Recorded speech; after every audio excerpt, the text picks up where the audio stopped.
নাম, সে খুনের মামলার আসামি, তাকে 3টা মন্ত্রণালয়ে দেওয়া হয়েছে।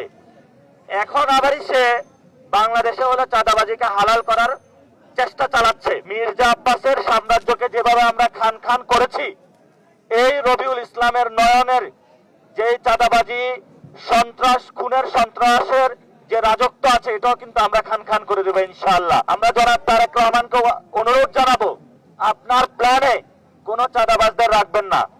যদি রাখেন তাহলে চাঁদাবাজদের যে পরিণতি হয়েছে আপনাদেরও ইনশাআল্লাহ সেই পরিণতি হবে। আমরা বলি যে আমরা মাঠে বেশি আর আন্দোলন করতে পারবো না, আমাদের অনেক শক্তি ক্ষয় হয়েছে। আপনিও আমাদের আন্দোলনগুলো দেখেছেন।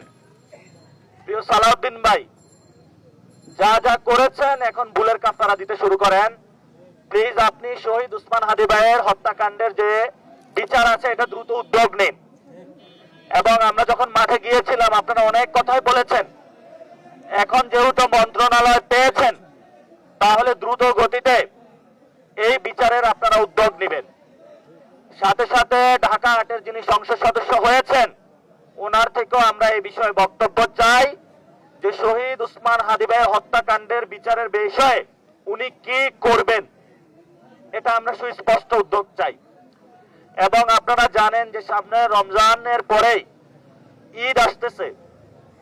এই ঈদের সময় বিভিন্ন জায়গায় মানুষ চলাফেরা করবে, নৌ, সড়ক, রেলে। আপনারা জানেন রেলে অঢেল দুর্নীতি হয়েছিল। বর্তমানে যে মন্ত্রী এসেছে সে এই দুর্নীতি চাঁদাবাজকে নতুন নাম দিয়েছে সমঝোতা।